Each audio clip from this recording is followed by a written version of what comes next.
Welcome to the African History Network show right here on 910 AM Superstation, the Future Radio. Hey, I'm your host, Brother Michael Imhotep.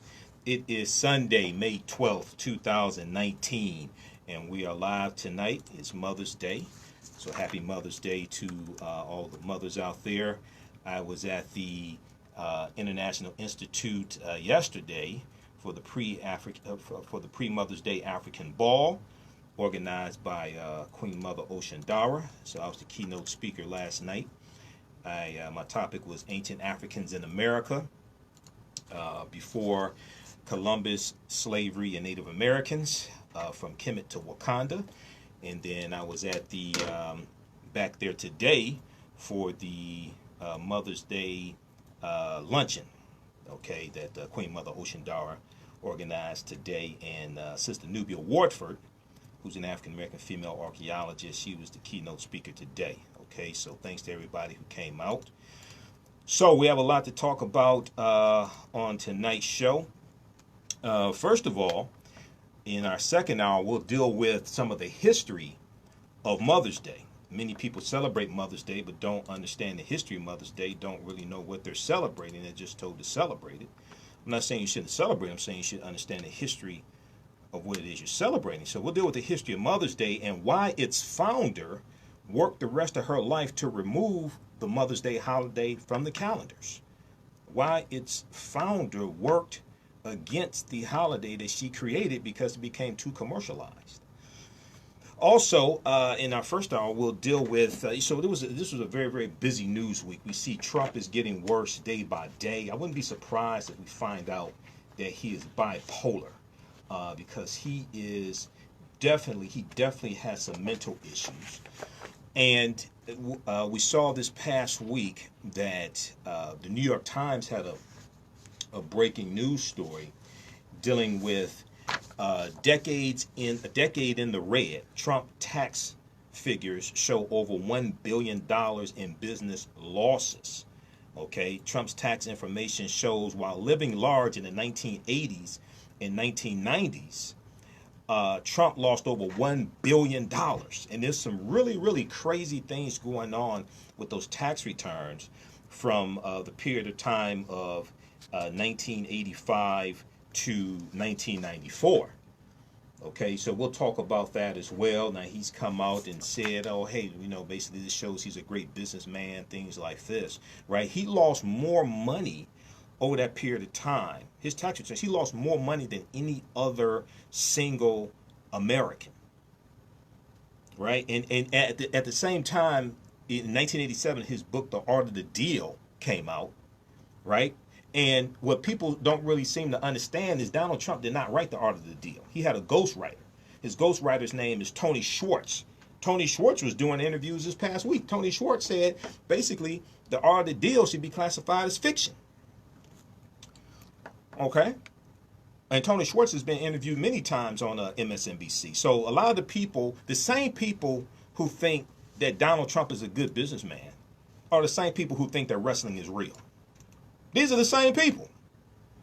And who did he put over the Small Business Administration? Linda McMahon, the wife of Vince McMahon, who founded the World Wrestling Federation, which became WWE. Imagine that. So we'll talk some about that in the first hour, and we'll deal with how we're moving toward the impeachment of Donald Trump. And the hashtag Brokeahontas was trending on Twitter this weekend in reference to Donald Trump. Brokeahontas. That really explains Donald Trump. I call him Pinocchio's apprentice. Then also this past week we saw an update to the Sandra Bland story, right? So remember Sandra Bland back in 2015, she died in the Waller County Jail. She was pulled over for failure to signal, okay, for a minor traffic offense. Well, what we found out this past week was that the altercation that she had with the state trooper, the police officer, she actually recorded some of that with on her cell phone. Okay, and we just saw the footage for the first time this past week. Most people didn't know that the footage existed. Okay, so Sandra Bland, it turns out, filmed traffic stop confrontation herself. New York Times had a big article about this. A lot of the news outlets carried articles dealing with this, and they talked about it on MSNBC as well. So Sandra Bland's own never before seen cell phone recording of her own arrest surfaces. Okay, so what's next? Then in our first hour, we should be joined by Michi X. And Michi X is spearheading a Black Agenda Tour 2019 that's traveling to different cities and is coming to Detroit May 17th and May 18th. So we'll let you know about that also. This past week, the State of Black America report from the National Urban League was released. And the State of Black America report, one of the things it focused on was the Russian intervention in the 2016 election and how Russians specifically targeted African Americans to suppress the vote, put out disinformation. Is more than just trying to undermine the election. They specifically put out information targeting African Americans to suppress the African American vote, to put out false information that was negative towards Hillary Clinton, positive towards Donald Trump. Okay, there was a concerted effort to suppress the African American vote. So we'll talk about that. State of Black America Report 2019 details how Russia worked to suppress the African American vote in 2016. But also the Mueller report does that as well. The Mueller report does that as well. Okay, and this is I ordered my copy, so it came this week. This is from the Washington Post. The Mueller report presented with related materials by the Washington Post. All right, so you can get this from Amazon. It's $10 and some change. It goes deep into it. They have a lot of additional information. So you want to get this as well. This is deep. And see, Volume 1 deals with the Russian intervention into the 2016 election. Volume 2 deals with obstruction of justice. All right, and this is basically a road to impeachment. If you actually read it and understand it, this is basically a road to impeachment of Donald Trump. Okay, so we'll talk about the State of Black America Report 2019 details how Russia worked to suppress the African American vote in 2016. And you can download the State of Black America Report from the National Urban League's website also. It's nationalurbanleague.com, I think it is, or we'll pull it up here, or nul.org. So we'll pull it up because I was looking at it earlier this week. All right, and then also we'll deal with some of the history of Mother's Day. All right, now on the African History Network show, we focus on educating, empowering, and inspiring people of African descent throughout the diaspora and around the world, because right knowledge corrects wrong behavior. What you do for yourself, what you do to yourself, and what you allow other people to do to you and get away with is based upon what you think about yourself. What you think about yourself is based upon what you have been taught about yourself. What you've been taught about yourself is based upon everything you've read, heard, and seen about yourself. So when you control the radius of a man's thoughts, you can control the circumference of his actions, because the mind can't do or teach what it doesn't know.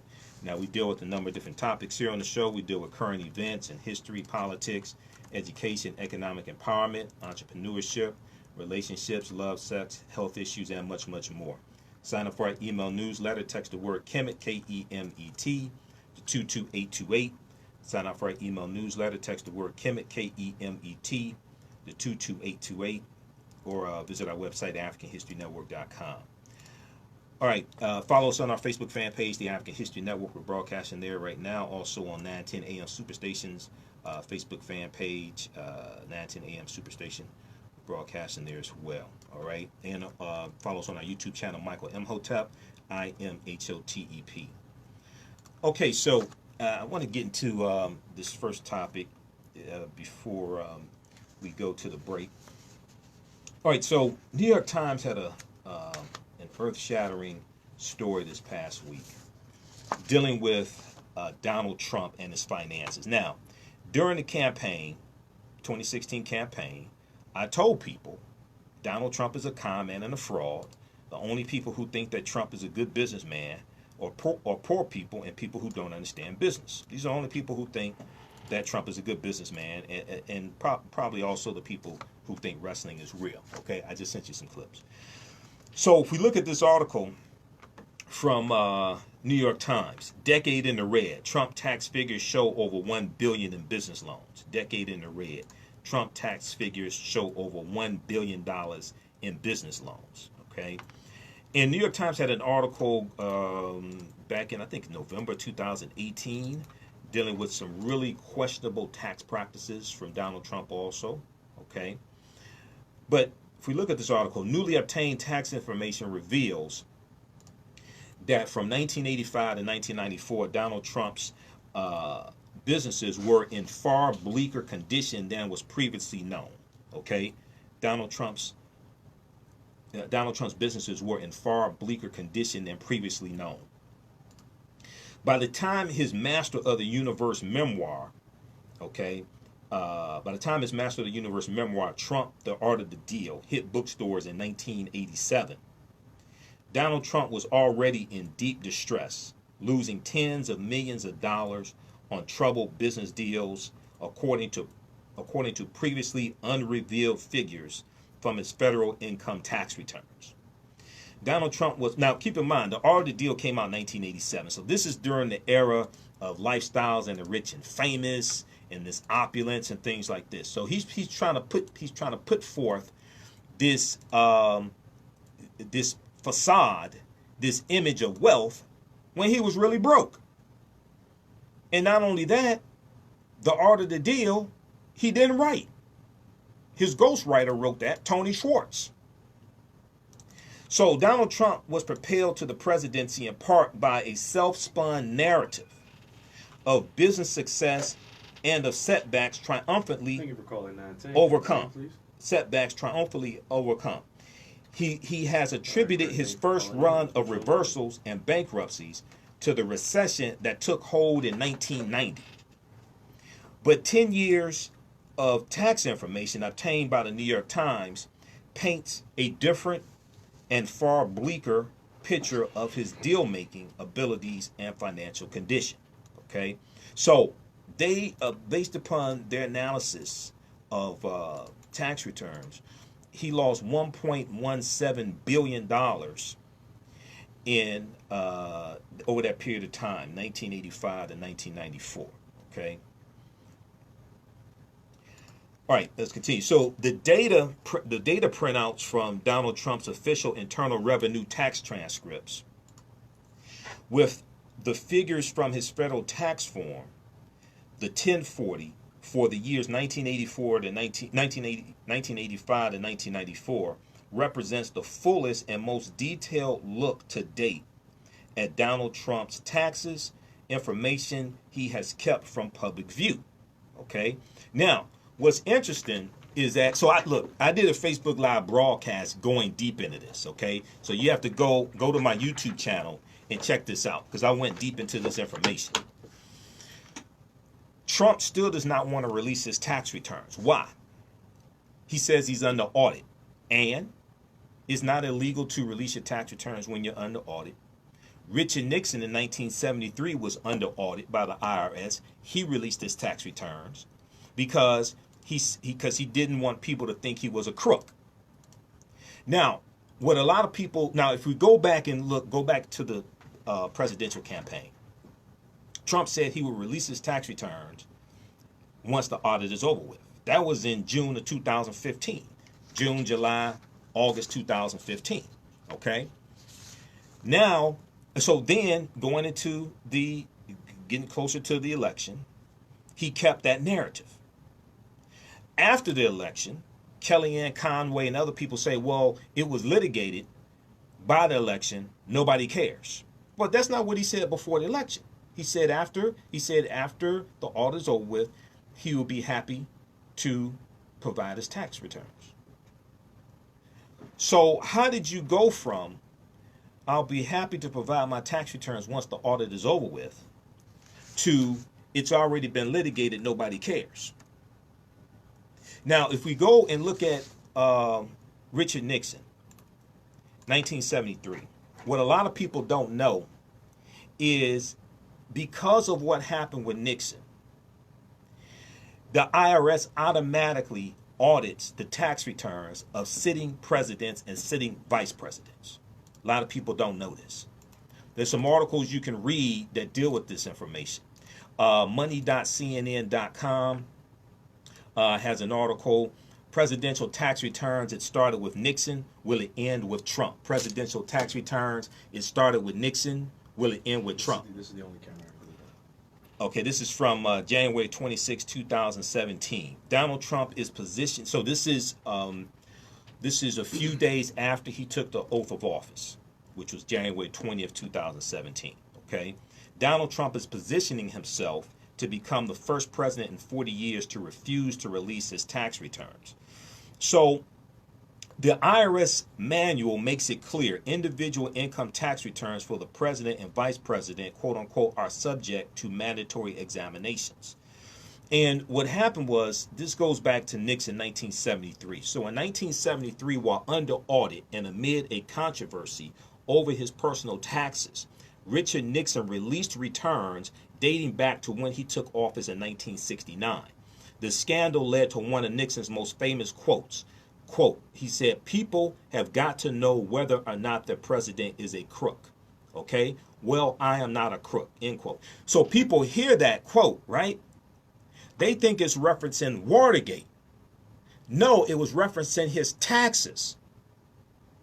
So since Nixon, every president has released tax returns except for Gerald Ford, who instead made public a decade's worth of summary data about his federal taxes. Quote, one of the reasons that Nixon released his tax returns was that people were saying, hey, how can we trust the IRS to investigate this guy honestly and fairly when he's their boss, end quote. Doesn't that sound like history repeating itself? Because Steve Mnuchin, Treasury Secretary, who's over the guy that heads up the IRS, he was nominated by Trump. So it underscores the question right now, can this IRS today do this job? And we have to assume that it can because there is no backstop. Nixon released his tax returns in response to these sorts of questions. So what did they find with Nixon? So if we look at the other article, I think this is it. Nixon released his tax returns under audit. Why can't Trump? May 11th, 2016. What happened was, when they audited Nixon, they found out he was a crook because they found out that he owed another $476,000 and $476,431, or what would be $2.5 million in today's dollars. This is what, so what happened was Nixon went so far as to invite the Joint Committee on Taxation to also examine his tax returns. It did that and found out that he owed another $476,431. The IRS came to the same conclusion.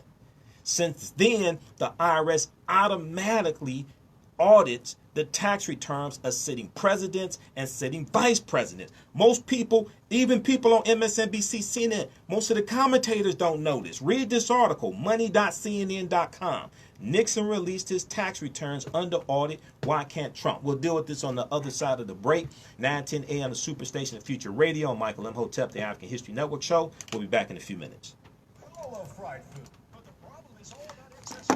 All right. So my guest should be calling in a few minutes here, man. All right. You gave her the regular line, or no, I gave her the guest call-in number. Okay.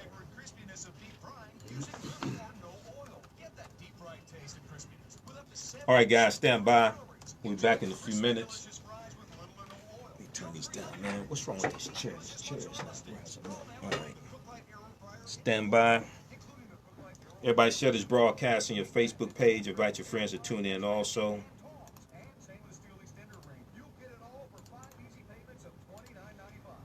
All right, how's everybody doing?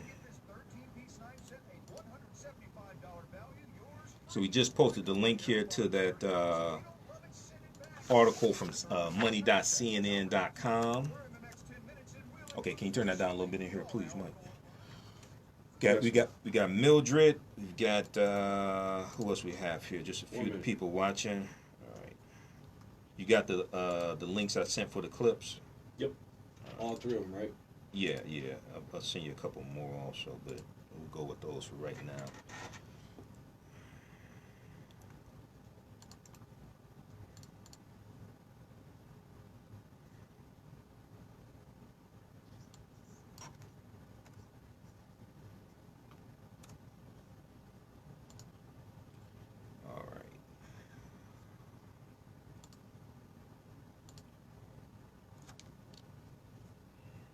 Who else is here? Who else is here? Mildred, Ralph. How's everybody doing? Share this broadcast on your Facebook page, everybody. Invite your friends to tune in. 10 seconds. Yeah.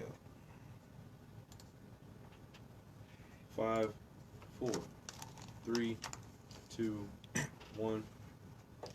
Welcome back to the African History Network show right here on 910 AM, the Superstation and Future Radio. I'm your host, Brother Michael Imhotep. It's Sunday, May 12, 2019, and we're live. So everybody share this broadcast on your Facebook page. We're broadcasting on our Facebook fan page, the African History Network, the African History Network, and also on 910 AM Superstation fan page also. Call-in numbers 313-778-7600. 313-778-7600 is the call-in number if you have a question or comment. We'll go to the phone lines in just a minute here, so stand by. All right. Okay, so right before the break, we were talking about the story that came out from the New York Times, May 7th, 2019, which was, what was that, Wednesday or Tuesday? Decade in the red, Trump tax figures show over $1 billion in losses, okay? So, of course, you know, they talked about this. This was a huge news story.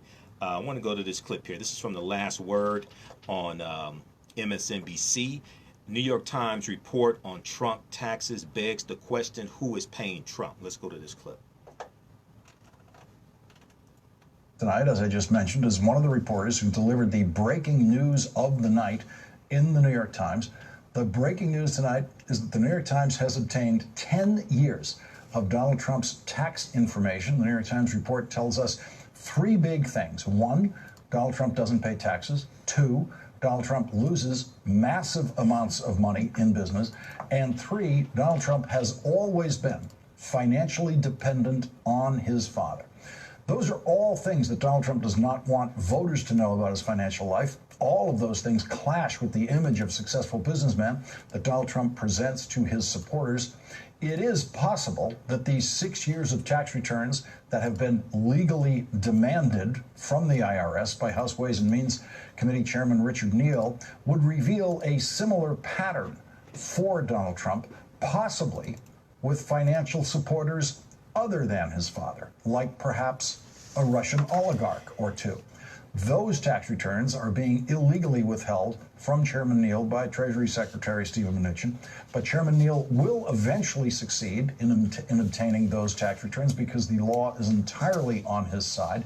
In the meantime, though, tonight's New York Times reporting is the most detailed picture yet of 10 years of Donald Trump's financial life from 1985 to 1994, and it shows Donald Trump declaring losses of $1 billion over that 10-year period while paying relatively small amounts of federal income taxes in only 2 of the 10 years.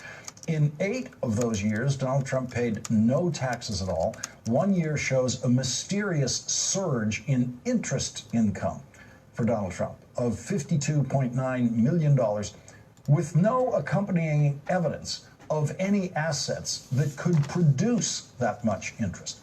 But Donald Trump paid no taxes that year because his business losses were higher than that interest income.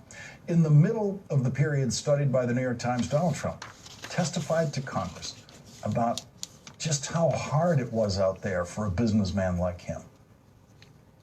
The real estate business, we're in an absolute depression. I see no sign of any kind of an upturn at all. There's no incentive to do anything. There's no incentive to invest. Everyone's doing badly. Everyone. Well, not everyone. As the New York Times points out, Donald Trump's father, who was a much more stable businessman than his son, did consistently well during those same years. The Times reports, while Donald Trump reported hundreds of millions of dollars in losses for 1990 and 1991, Fred Trump's returns showed a positive income of $53.9 million with only one major loss, $15 million invested in his son's latest apartment project. And leading us off in our discussion tonight is Suzanne Craig. She's a Pulitzer Prize-winning reporter for the New York Times. She co-authored tonight's report in the New York Times. The piece is entitled "Decade in the Red: Trump Tax Figures Show Over $1 billion in Business Losses." Also joining us for a political perspective is John Hallow, national affairs analyst for NBC News and MSNBC. He is co-host and executive producer of Showtime's The Circus. And David K. Johnston is with us. He's a former Pulitzer Prize-winning reporter for the New York Times, tax reporter for the New York Times. He's now with Report.org. He has previously reported on much of Donald Trump's financial empire. And Suzanne, let's begin with this exhaustive 10-year study you've done. You did not obtain tax returns, but you did obtain what appears to be internal IRS documents about the returns. We have a copy of his transcript of his tax return. So it's not the tax return, it's a transcript of his tax returns for this period. And that's something that has to have leaked out of the IRS. Okay, the transcript will show no answer at that particular point. You clearly are protecting sources in this, but the source material that is being used are basically worksheets that the IRS maintains on taxpayers. That's right. And when they go in to talk to taxpayers, they'll use these to summarize what's going on with the taxpayer. The tax return is not the only record that the IRS keeps of what's going on with the taxpayer. There's other things, including the record that we have. And these contain the big pictures. A return would show us a lot more detail. Yeah, what was frustrating about our project, we have so much information. As a reporter, I'm always focused on what we didn't get, and we don't have a lot of the schedules, which show, for example, you mentioned there's this huge surge in interest income for one of the years that we had, 1989, and we can't, it was 50+ million. It was one of the largest interest incomes ever disclosed by a taxpayer in that year. And we don't have the schedules that show the source of that. And it really, it was really frustrating because we had a lot of transparency into Donald Trump's finances at the time because the casino commissions were all over him. Yeah, that's an important point. Let's just really important point. One big window you have into this is that because he was a casino operator in New Jersey, he had to hand over a lot of financial documentation to the gaming commission that controls casinos. We couldn't have had a better window, in a sense, in terms of finding out what this mystery number was, because he was under scrutiny because of all the failures that he had in New Jersey with the casinos, and we couldn't figure out where this interest income was coming from. And it really underscores to me the importance, when you're sort of looking at why is this important now, it's important now because we need to understand the sources of his income, and we have the number, we don't have the schedules that show here's all the people that were paying him money. That's super important. What do you think this package of information suggests to us about the most recent 6 years of tax returns that Chairman Neal is trying to obtain? There's potentially a lot of sources of income that we just don't understand. And even if we get the front page of the tax return, the 1040 as we call it, we still need to see the schedules, and we need to understand the schedules and all the partnership information backing it up. Donald Trump has had these he's had a tweet where he's like, my tax returns are this big. We need to get all of that information to fully understand where his money is coming from. This is a person who is in the White House, last name Johnson, elected official. Yep. We don't understand the hidden hand. We don't understand who's paying them. Now, I actually never expected his personal tax return information to be this revealing, because what I wrongly assumed was that he had a bunch of different corporations, and all of these business activities are taking place in separate corporations. We don't even necessarily know the names of them. But it turns out he works in partnerships, as you report in the Times. And partnership income basically only gets accounted for in personal tax returns. No, and it all flows onto his tax return. Initially when I've been covering Donald Trump's taxes now for 2 or 3 years, just day in and day out. And initially I thought the reason he didn't want us to see his tax returns is because it's going to show he's not making as much money as we thought. Or I think we've kind of laid bare, he's not the greatest businessman on earth. But the fact that he is fighting and he is suing his bank, his accounting firm, and all these people to stop his tax returns from becoming public, it suggests to me that there's a lot more there than just, I'm not that great at business. There's something hidden about where the sources of his income are. And that's sort of where we're looking now. And I think some of the things that we saw in these earlier tax returns, I think really foreshadow like the fight that we're going to see now. And that's what I'm looking for, is just in that number really, who's behind this interest income? We'd love to know. And I'd love to see the current, the modern tax returns. But we don't just want to see the 1040. We want to see the sources of income on it. Let me bring in another tech. Pause it right there. Pause it right there. Okay, so we're going to pick this up after the interview with Jice Johnson dealing with the Black Agenda Tour 2019. We'll go to Jice in just a couple minutes. Hold the line, Jice. Once again, read the article from the New York Times. It's a 12-page extensive article. The woman you heard there is Susan Craig. She was one of the writers of this article, one of the writers who did this extensive research. Decade in the red, Trump tax figures show over $1 billion in business loans. The article goes on to say the data printouts from Trump's official IRS tax transcripts with the figures from his federal tax form, the 1040 for the years 1985 and 1994, represents the fullest and most detailed look to date at the president's taxes, information he has kept from public view. Though the information does not cover the tax years at the center of an escalating battle between the Trump administration and Congress, it traces the most tumultuous chapter in a long business career, an era of fevered acquisition and spectacular collapse. The numbers show that in 1985, Donald Trump reported losses of $46.1 million from his core businesses, largely casinos, hotels, and retail space in apartment buildings. They continue to lose money every year, totaling $1.17 billion in losses for the decade. In fact, year after year, Donald Trump appears to have lost more money than nearly any other individual American taxpayer, the New York Times found when it compared his results with detailed information the IRS compiles on an annual sampling of high-income earners. His core business losses in 1990 and 1991, more than $250 million each year. Let me repeat that. His core business losses in 1990 and 1991 were more than $250 million each year. They were more than double those of the nearest taxpayers in the IRS information for those years.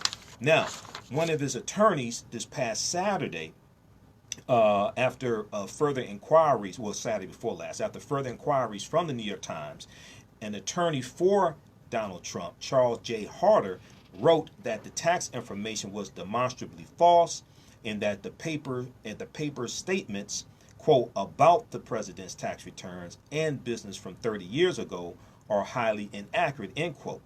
However, he cited no specific errors. But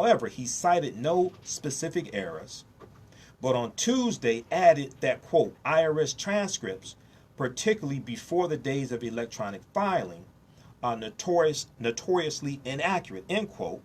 He went on to say, quote, would not be able to provide a reasonable picture of any taxpayer's returns, end quote. But Mark J. Mazur, M-A-Z-U-R, a former director of research, analysis, and statistics at the IRS, said that far from being considered unreliable, data used to create such transcripts had undergone quality control for decades and have been used to analyze economic trends and set national policy. In addition, IRS auditors often refer to the transcripts as quote-unquote handy summaries of tax returns. And Mark J. Mazur is now director of the nonpartisan Urban Brookings Tax Policy Center in Washington, D.C. Okay, Donald Trump built a business licensing his name, became a television celebrity on the TV show The Apprentice, which he did not create. He did not even create his trademark, "You're fired." We know Mark Burnett was the brainchild behind The Apprentice. Okay, Trump didn't even own the show. It was The Apprentice that really resurrected Trump's image and presented him really as a successful businessman. Because now people in the New York area knew it was a lie, but people across the country didn't know he was a fraud. Quote, there is no one my age who has accomplished more, Donald Trump told Newsweek in 1987, adding that the ultimate scoreboard was, quote, the unfortunate, obvious one, money. Well, he's right. Nobody lost as much money as he did. He could say that. Now, speaking of money, on the line, we have Jice Johnson, who is one of the organizers of the Black Agenda Tour, which is hitting specific cities. Black Agenda Tour 2019 hitting specific cities in the U.S. and is coming to Detroit May 17th and May 18th, Friday, May 17th, Saturday, May 18th. So I want to welcome to the African History Network show, Jice Johnson. How you doing tonight, sister? I'm great. How are you? I'm all right. I'm all right. So tell us, what is the Black Agenda Tour 2019? We hear a lot of talk about the Black Agenda. Everybody says we want a Black Agenda. Not a whole lot of people want to do the research to put together the necessary policies and information that needs to go into a Black Agenda. So what is the Black Agenda Tour 2019? Right. Well, well, first, thank you for having me on. No problem. So the Black Agenda, what we are talking about is how we need to unify as a community. And I think that the conversation around unity is always there, but we don't always know how to take those first steps and where to start. And so, in today's society, I think we are looking at a lot of people who are on the internet. We're looking at a lot of people, who are kind of far away from us and not necessarily in our communities, locally on the ground doing the work. And so we're coming city to city, talk to those who are on the ground doing the work, and we are working toward creating a nationwide network of people who have similar values, people who have similar ideas around what we need to do with regard to being unified, so that when it's time to make moves, then we can all make some moves. Okay. So which cities have you all hit already, and who's involved with this? Who's on the panels? Sure. Let people know about that. Yes. So Detroit is our kickoff. So we're really excited. We come out next week. That's going to be city number 1, and we have 7 cities in total lined up for 2019. We're going to be hitting Detroit. We have Brooklyn, D.C., Atlanta, Houston, Oakland, and Chicago. Those are our cities that we are headed to this year. We have Mr. David Banner with us. We have Michi X. So hip hop artist, actor David Banner in the Hidden Colors documentaries. He's in the Black Friday documentaries with myself. Yeah, that David Banner. Yeah, David Banner. Okay. Absolutely. All right. Yes. We also have Michi X, and so you can catch her on YouTube. On FlyNubianQueen.com. Fly Nubian Queen on YouTube. Fly Nubian Queen on YouTube. So Michi X is not on Fly Nubian Queen any longer. Oh, okay. I'm sorry. If you could, that's okay. She left there, but she does still have her YouTube channel, so you can go to Michi X's YouTube channel. Okay, Michi. So catch her there. Okay, so it's MECHEE X on YouTube. Yes. Okay, Michi X on YouTube. Look her up on YouTube. Okay. Okay. Yeah. We have a 2-time Super Bowl champion, Derek Martin, and so he'll be joining us as well. And then we're also meeting with local organizers on the ground. So every city will have different organizers that will be there that are local to their community. Okay, so you're coming to Detroit. Detroit is the kickoff, May 17th, May 18th. Where are you going to be in Detroit? Give us the times, the specifics there.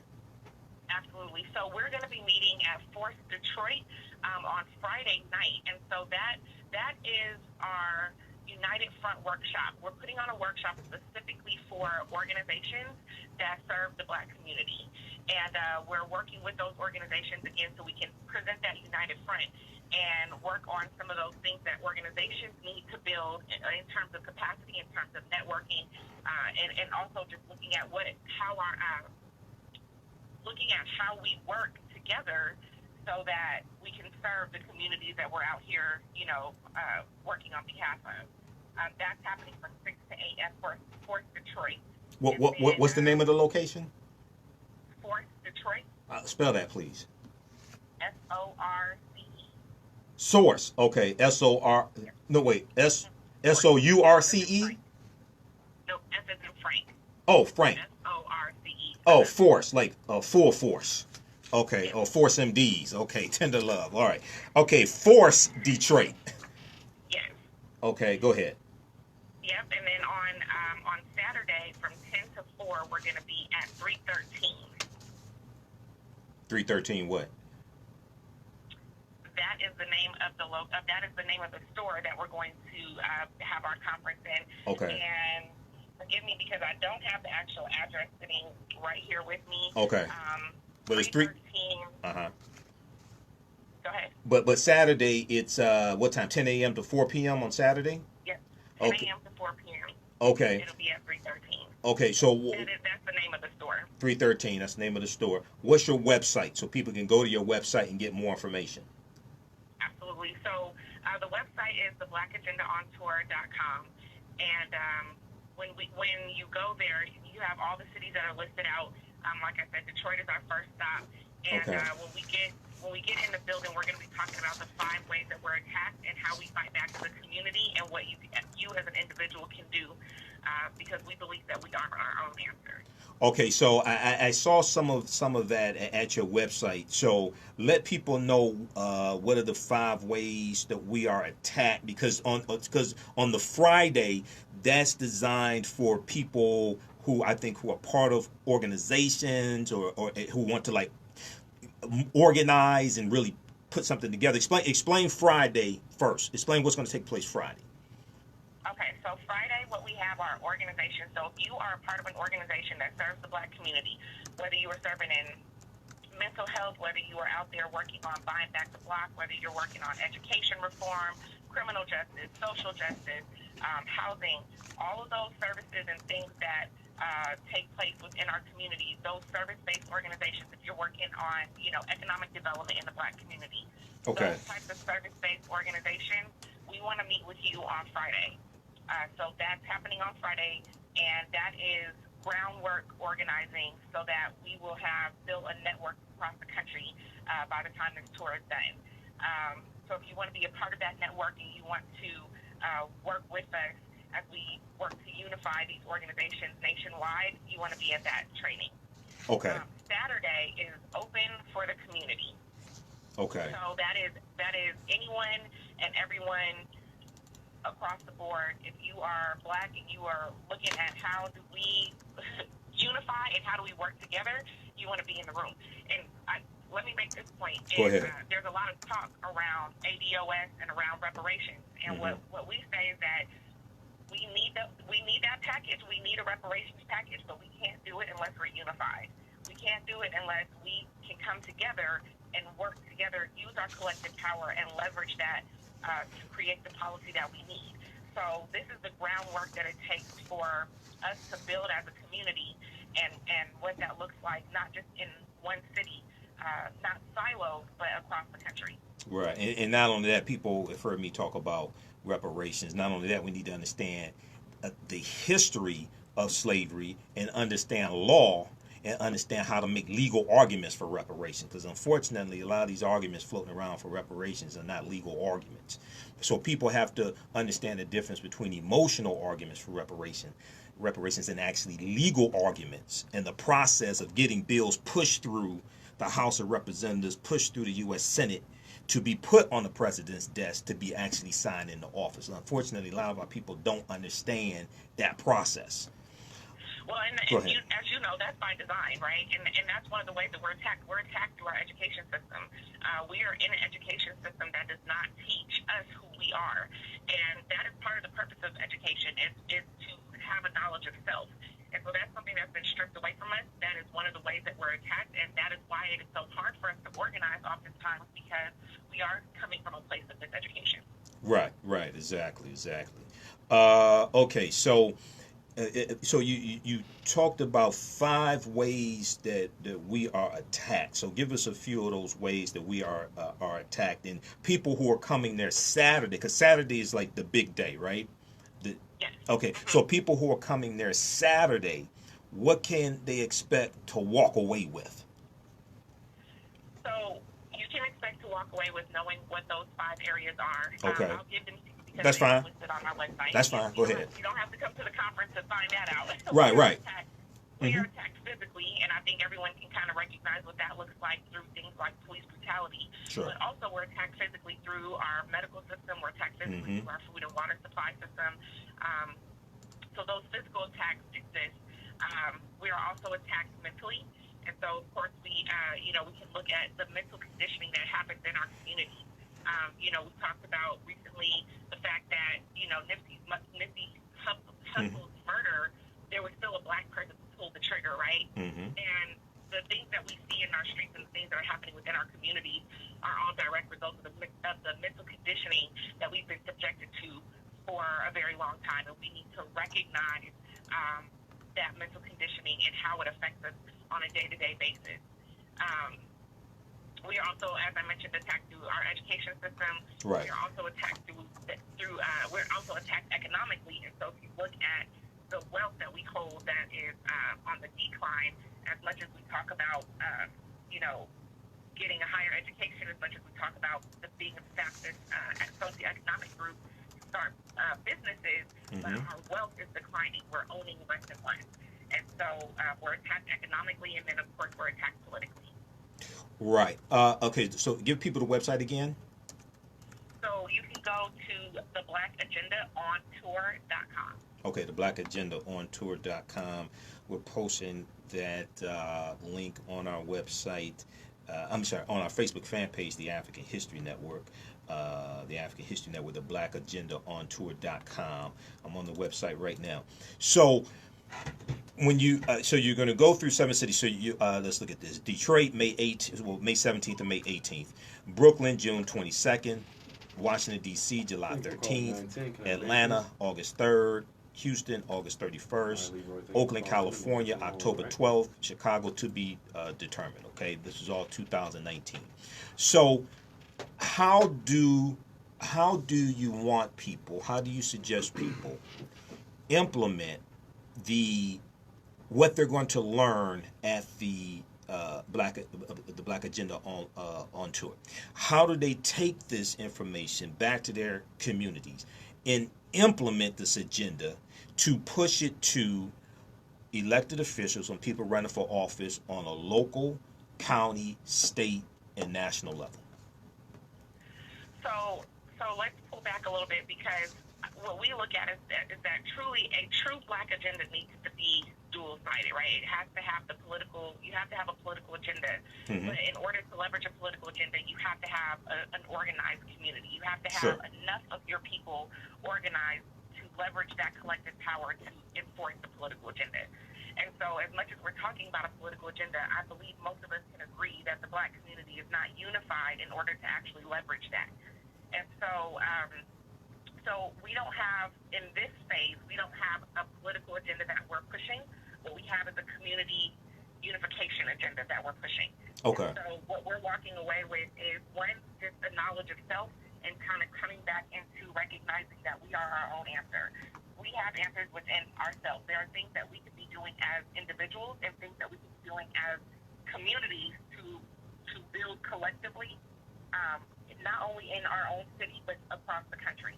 And so this same message is going to multiple metropolitan areas across the country, in particular areas that have high Black populations. Okay. And with the help of the community organizations that are already on the ground doing the work, we're going to be able to spread this message a lot faster. You can also do things like you can text Black Agenda to 484848, and that will get you on our texting list. Okay. If you go to the website, you can get on our email list. So there's multiple ways for you to stay in touch with what's happening, because as we begin to build out across the country, we're going to stay in touch. And we don't just want to use social media, right? We all saw what happened at Farrakhan. We don't want to just use social media as the only avenue by which we can reach our people. So we're building additional ways to reach our people outside of social media. Okay, give people the information to text also once again. Text Black Agenda to 484848. All right. So on your website, it says, after 400 years of living in this country, we still find ourselves oppressed and enslaved.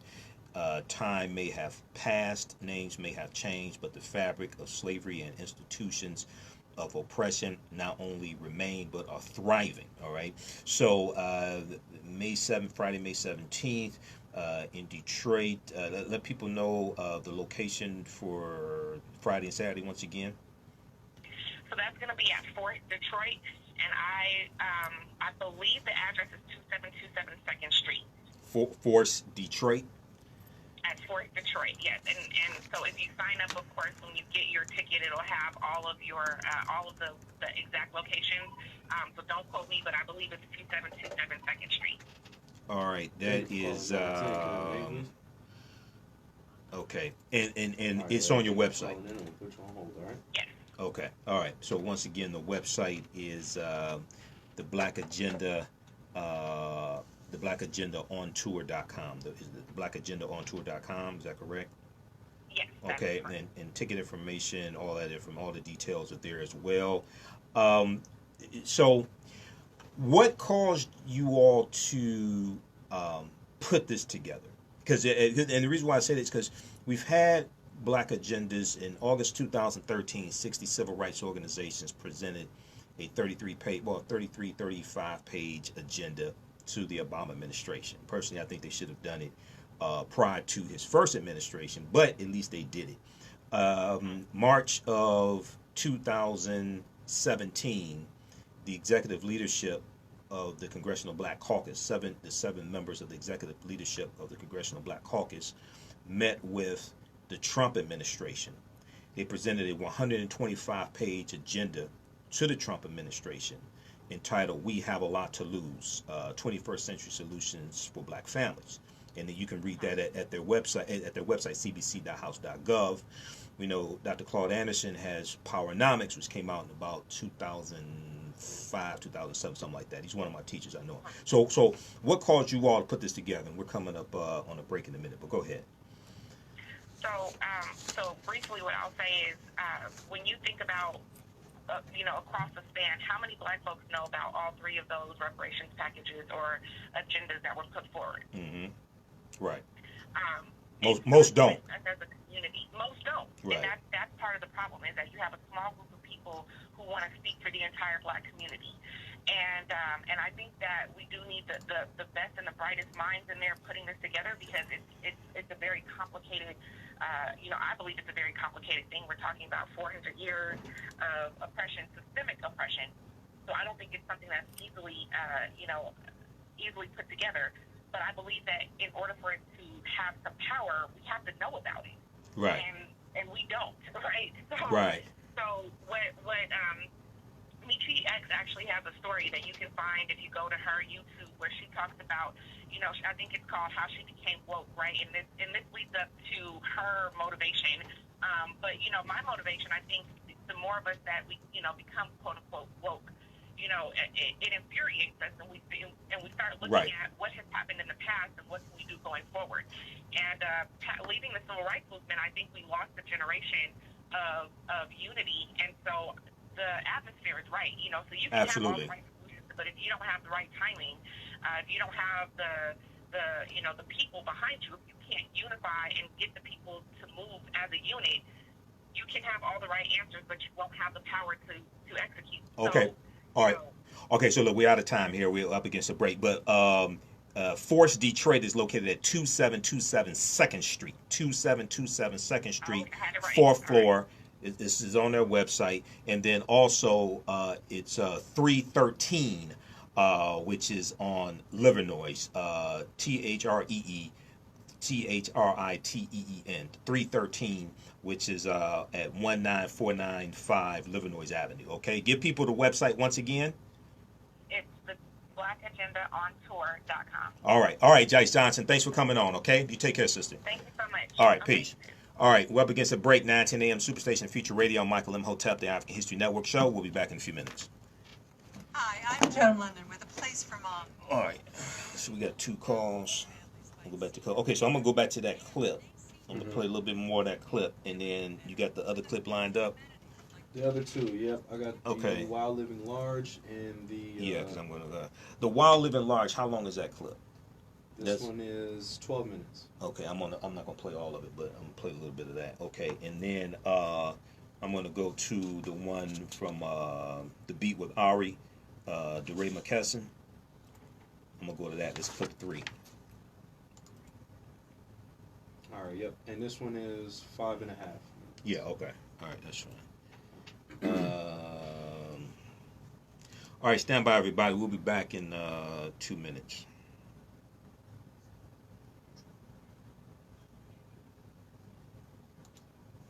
Everybody share this broadcast on your Facebook page. Invite your friends to tune in also. We'll be back. We got Stacy. We have John Ray, Khadijah, Bruce in South Florida. All right, now you all can donate to the African History Network at paypal.me/the AHN show, paypal.me/the AHN show to help support the African History Network. This helps finance the show, help us keep doing the research, stay on the air, etc. Email us at customer service at africanhistorynetwork.com, customer service at africanhistorynetwork.com. We'll let you know how you can advertise with the African History Network also. All right, so we'll come back to this. How much time before we come back? 1 minute. All right. What else we have here? Okay, Stacy.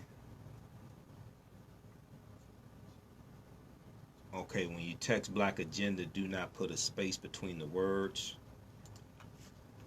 All right.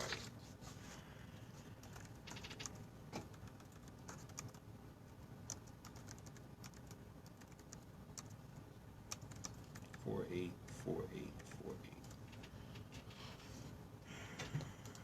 All right. Oh, I got to email these other damn clips. 30 seconds. Okay.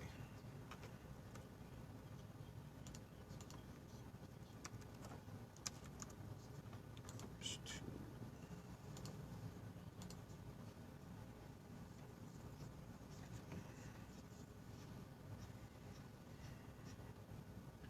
Ten seconds. All right. 5, 4, 3, 2, 1. Welcome back to the African History Network show right here on 910 AM, the Superstation, the Feature Radio. Hey, I'm your host, Brother Michael Imhotep. It is Sunday, May 12th, 2019. Happy Mother's Day to all the mothers. In our second hour, later in our second hour, we're going to deal with the history of Mother's Day. Often many people celebrate it, don't know what they're celebrating. And we'll deal with why the founder of Mother's Day worked the rest of her life to remove Mother's Day from the calendar. It's very, very interesting history dealing with the history of Mother's Day, okay? So before the break, previously in the first segment, we dealt with Trump's tax information shows while living large in the 1980s and 90s, he lost over $1 billion. The hashtag Brokeahontas was trending on social media the past couple of days or so. And we're going to go to the phone lines now. Let's go to Leroy, line 1. Hey, Leroy, thanks for holding. Welcome to the African History Network. Tell us where you're calling from. I'm calling from Detroit, east side. Okay. You know, I was listening to your previous guests, and I listen to others. Mm-hmm. And I noticed that when they talk about the Black agenda, and they talk about education and stuff like that, they fail to discuss STEM, science, technology, engineering, and mathematics. It never fails. And to me, are they really putting together a Black agenda, or are they really putting together something to keep us in the underclass? Because they have no problem, discussing the history, and all that's important. However, we got to look at what's going to move us from our poverty level into prosperity, and we don't do that. And it bothers me, especially in this day and age. 40, 50 years ago, it was different. There was no computers, there was no demand for mathematics. Even if you look at the HBCU, the historically black colleges that have no problem with enrollment, have no problem with funding their STEM schools. North Carolina A&T, Tuskegee, FAMU, Xavier. Whereas the schools that traditionally were doing well, the Morehouse, the Spelman, they become social experiments. These are the type of things that we have to really start to look at. When you start discussing the Black agenda, and you don't have science, technology, engineering, and mathematics a part of it, I think it's something wrong. I Okay. really think it's something wrong. All right, thanks for your call, Leroy. Now, I don't know that STEM is not part of their education portion of the Black Agenda. I don't know that, but thanks for your call. Let's go to Larry, line 2. Hey, Larry, welcome to the African History Network show. Thanks for holding. Tell us where you're calling from. I'm calling from Sandusky, Ohio. You know, listen, I was also listening to the previous guest on the show. I was hoping that she would still be there. I had 101 questions. I could have just contacted them in just one question. Okay. This whole thing about Black Agenda, you know, in the Obama administration, I think that we made a mistake by allowing our Black leadership to talk us out of having a Black Agenda. Can I have a name, please? For some strange reason, they were more concerned about getting President Obama reelected. And even in his second term, he not only dropped this whole issue about reparations, a Black Agenda. You know, he not only dropped that, you know, he also dropped this whole thing about change. So, I mean, wait.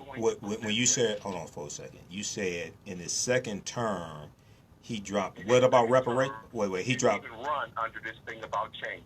No. You mentioned reparations. And No. President Obama did believe. Whoa. Slow down. Believe in reparations.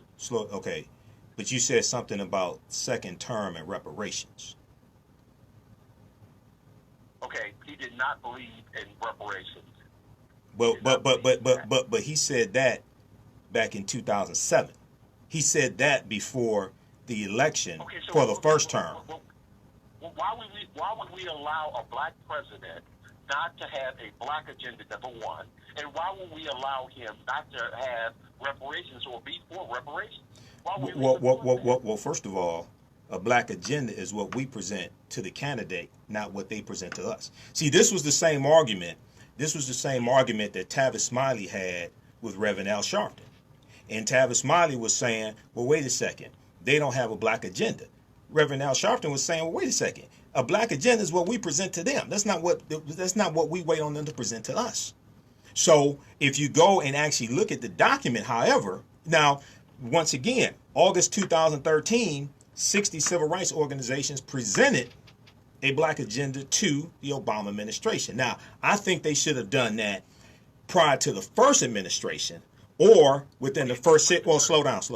I think they should have done it prior to the first administration when he was running or in the first maybe 60 days, 100 days of his first administration. I think they should have done it then.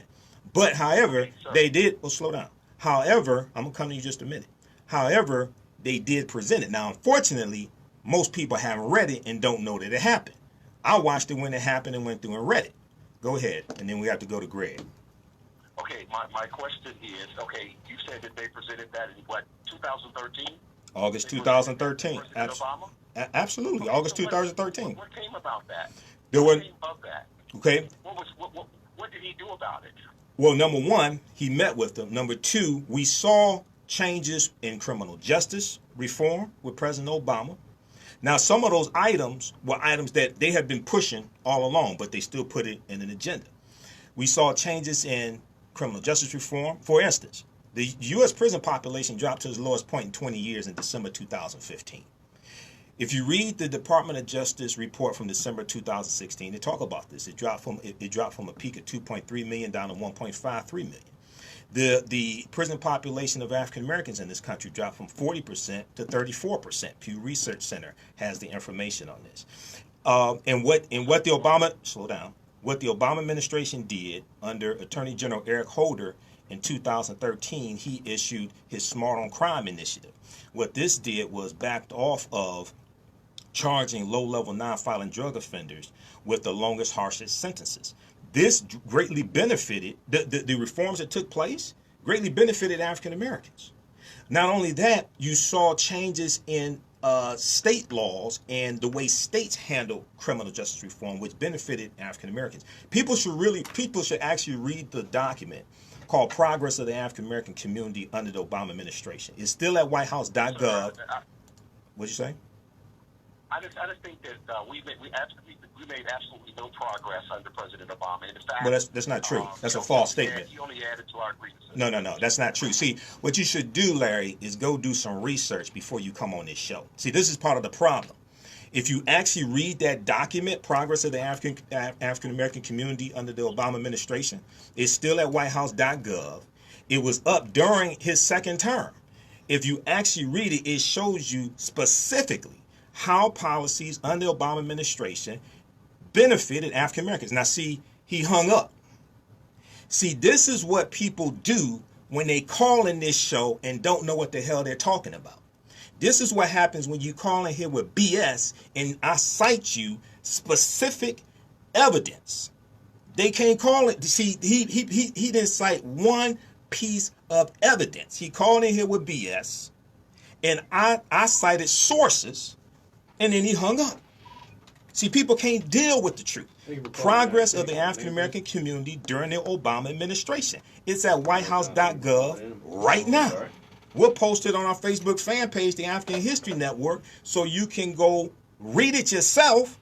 And if African Americans if 16.4 million African Americans who were registered to vote in 2016 had actually read this, as opposed to listening to people calling the radio shows that don't know what the hell they're talking about and are probably being paid to lie to you, this fool named Trump, who has reversed over 100 policies that President Obama put in place, he would not be president but right now.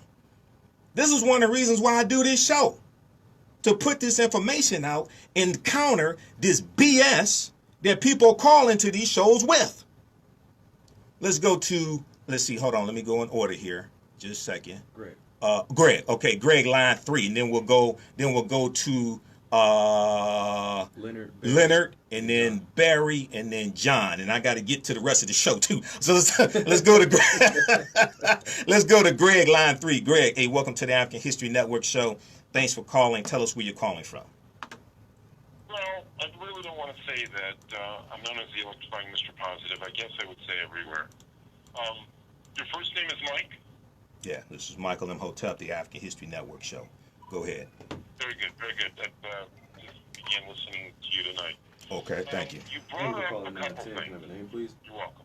You brought up a couple things about Trump's taxes going 10 years back. I'd like to ask you real quick, what does that have to do with the price of tea in China?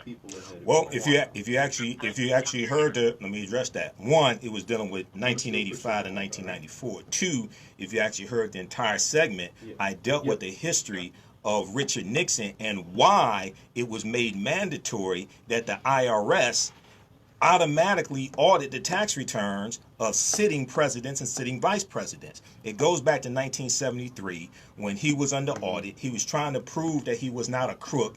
He released his tax returns, and when the IRS completed the audit, they found out he was a crook, and they found out he owed an additional $476,000. So the question we should ask ourselves is, when you have a guy like Trump, who has filed 6 bankruptcies, he doesn't want to release his tax returns. When he announced he was running for president in June of 2016, he said he would release, June 2015, he said he would release his tax returns once, he said he was under audit, he released his tax returns once the audit is over. Then time keeps going on and going on. He doesn't release his tax returns. Not only did he not release his tax returns, he did not even produce the letter that the IRS sends you to let you know you're going to be audited. He produced no evidence that he was under audit, but you can still release your tax returns while you're under audit. So the question people have to ask is, what is he trying to hide? Is he trying to hide massive losses? Slow down. Is he trying to hide massive losses? Is he trying to hide where money's coming from that he doesn't want people to know about? Is he trying to hide about lying on taxes? What is he trying to hide? At the same time, in 2012, when Mitt Romney ran, Donald Trump said on social media, Mitt Romney should release his taxes. So why would you say Mitt Romney should release his taxes, but you are stalling? Now, the narrative from his acting chief of staff, Mick Mulvaney, now the narrative from Kellyanne Conway is that this was litigated in the 2016 election, and people voted for him anyway. This is what they said. Well, 2.8 million more people voted for Hillary Clinton because they didn't want Donald Trump. So that's a lie also. Go ahead with your last statement, and I got to get to Leonard. Oh my God. Okay. Real quick, but he did file taxes. Number one. File taxes when? File taxes when? File taxes when? Well, You're talking about 85 to 94. Yeah. Did you read this article from the New York Times? No. I can tell you didn't. I can tell you didn't read the article. This is from 1985 to 1994. He lost more money than any other American taxpayer during that period of time. You should read this article from the New York Times. Go ahead with your last statement, Greg. Okay, you impugn him, but he was smart enough to become the president of the United States regardless of his tax returns. And how did he do that? Let's look at how he became president of the United States. See, this is another jackass that hung up. See, this is what happens. See, you can't deal with a black man that knows what the hell he's talking about. All right. How did he become president? Well, why did Trump mention WikiLeaks 164 times in the last, at least 164 times in the last 30 days of his presidency? Okay. So let's look at this. What people like him don't understand is that it's poor, dumbass white people that Trump is screwing. They think they want something. No, they didn't. It's getting worse for you. Look at the tariffs. Look at the tariffs. The tariffs are negatively impacting the prices of goods that you buy. He just added another $250 billion to products coming from China. Who pays for that? People like to call it a just call. So he said, oh, he won the presidency. How did he win the presidency? There was rapid voter suppression that took place. You had 14 new states that had new voter ID laws. You had the Democrats suing Republicans in various states because of rapid voter suppression. There were 868 fewer polling places that existed in 2016 because they're trying to suppress not just the African-American vote, they're trying to suppress the vote of white college students because they're more likely to vote Democratic. You had the cross-checking system, the interstate cross-checking system that was used that knocked 1.1 million people off the voter rolls. Okay, Google Greg Palast, P-A-L-A-S-T, Greg Palast, who has investigated this. Joanne Reed has talked about this on her show AM Joy. So I find it interesting when once again you got people like this idiot that call in, don't know what they're talking about, and then they say, oh, he became president. Well, if you actually read the Mueller report, okay, you find out how he became president. The Trump campaign openly welcomed help from Russia and benefited from help from Russia to win the presidency. So the question you should ask yourself is, wait a second, what's in it for Russia? For this guy who had been selling condos in Trump Tower to Russians, what's in it for him? What's in it for Russia for this guy to be president? That's the question you should ask yourself. Why did Donald Trump Jr., why did Trump Jr. lie about the meeting that Jared Kushner and Paul Manafort were in with the Russians if nothing was wrong with it? He lied for it for weeks until the New York Times exposed it. Then Donald Trump Jr. released emails and correspondence with the Russians about the meeting. So, see, once again, this is what happens when you call in here and don't know what the hell you're talking about. This is the example of what happens. They call in here with no evidence, no facts, no sources. These are talking points they got from Sean Hannity and Fox News. They call in here with talking points and don't know what they're talking about. And then they get frustrated and they just hang up. See, you can't deal with educated black people. All right, let's go to, who's next, Mike? Leonard. Okay, Leonard. Leonard, line 4. Welcome to the African History Network show. Thanks for holding. Tell us where you're calling from. Detroit. Go ahead. In Michigan, I think there was 50 to 60,000 voters thrown off the rolls in Detroit. Well, in Michigan, 54,000 because of the cross-checking system in Michigan. 54,000. Go ahead. And thank you for calling Trump won by only 10,000 votes in Michigan. 10,704 votes. 10,704 votes. Trump won Michigan by. He won by 0.2 of a percentage point. Go ahead. And of course, I think her husband is Republican, but that might not have anything to do with it. But you know, I don't know. Who are you talking about? Whose husband? The clerk, city clerk. Okay, I don't know. I don't know. Yeah, they went through and threw a bunch of people off the road right before the election. Okay. The thing with Trump, right after the Mueller report came out, like any con man doing what they call the kiss-off, he called Putin. That was one of the first people he called. You know? So after the Mueller report, so he had at least a 1 hour telephone conversation with Vladimir Putin. This has been verified. The White House has verified this for those who are not familiar, and I'll let you continue in just a minute. And he was asked by the media, he was asked by the press, okay, well, did you, because he said that they both came to the conclusion that there was no collusion. He said, Putin said that also. And they said, well, wait a second, did you talk to him about the intervention in the 2016 election? Did you tell him don't do it again? He said it didn't come, he said it didn't come up. Go ahead. And in my life, when somebody lies to me one time, I don't trust them anymore. This president has lied thousands of times. Over 10,000. Oh, it's just ridiculous. But thanks for the information. Okay. All right, no problem, Leonard. Keep listening, man. Yeah, over 10,000 times. Washington Post documents this. People can read this also. You know, this information is there. So, you know, it helps your argument, like when you actually know what you're talking about when you call in here. Washington Post has the article dealing with the fact-checking section from the Washington Post. They have a really good fact-checking section. And President Trump has made more than 10,000 false or misleading claims. April 29th. It's probably close to 11,000 now. but check this out. So April 27th, he did a campaign rally. April 27th, he made 61 false or misleading claims, also called lies, just in that one day. At that one rally, not the one day, just at that one rally, 61. Okay? Let's see here. So read this, WashingtonPost.com. Okay, let's go to, who's next? Barry. Barry? Okay, Barry. Welcome to the African History Network show. Thanks for holding. Tell us where you're calling from. My children, first of all, you get my high power authority over me and them, and those who know they have the faith and trust in him, and those that lead them back to him. And again, me, your wife, and your mother have a wonderful Mother's Day, if you believe, or whatever with them, my brother. Thank you, you too. Yes, sir. Now, going back to where you are, you only page, another thing, King Prince, you yourself. Mind is a terrible thing in ways. Stay on your agenda. I understand that. Let me put this out there for the ears to hear and the eyes to see it. They out there to see it. We're going to get callers to call in and say different things to understand what they don't know, or even try to sidetrack us.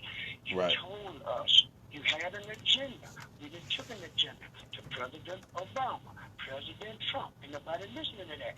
We put that all out there. They ain't saying it, but they still got to come up with an argument with you. But now, going back to the next thing, we have an agenda. We have plenty of agenda. We have to try to get one together. You got the first grade, you got the second grade, you got the third grade. If you don't go to your classes, thanks for calling in. Take your name, please. You can't educate yourself and educate no one else. And I'm saying that to say, this is another organization that you put together. You didn't told them, you didn't put this out there for us to do what we do. Do our research, do our history, and help one another. Regardless of what is in the past, this is the future now. And this is in our hands at this moment, this very moment. And you're doing the right thing, brother. I had to just call in to support you and to support those that's doing wrong, too. But what I'm supporting them for everybody to know that's one that's going wrong, they got to come back right. Brother, Jeff, you have a nice night, my brother. All right, brother. All right. I see you and I see you. All right, thanks, brother. Peace. We're coming up on a break. Also, if you'd like this type of information, you can donate to the African History Network, paypal.me/the AHN show, paypal.me/the AHN show, or at our website, AfricanHistoryNetwork.com, AfricanHistoryNetwork.com. Click on the yellow donate button. You can order our DVD lectures there as well. They help support us also.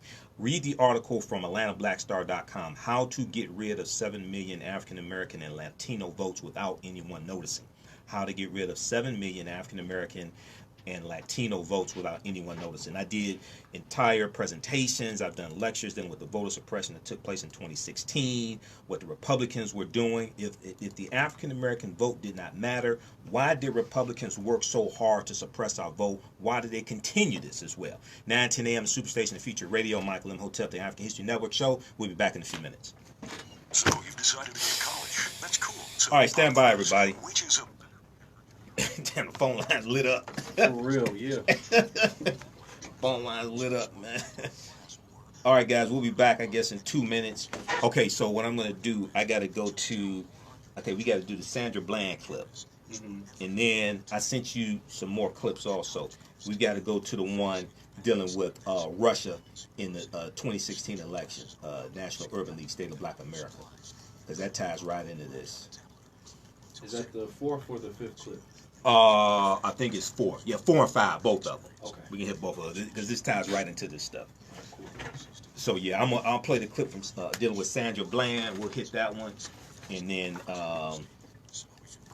because I got to get to this, I got to make sure I deal with the State of Black America, their report dealing with the Russians. And I'm telling y'all, you look. Well, I'm gonna post the link to the Mueller report. It's the free Mueller report, okay? 448 pages. But if you can download, if you can order this is at Amazon. This is from the Washington Post. They have a whole lot, a lot more information here. This is only $10, okay?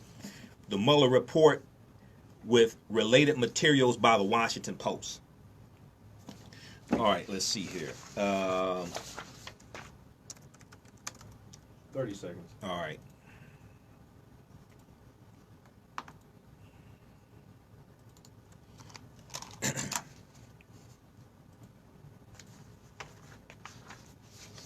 Okay, so what I'm going to do, okay, and you got the Sandra Bland clip up, right? Which one is, I got these 5 right here. Sandra Bland, yeah, that was Ari Melber, Sandra Bland. DeRay McKesson?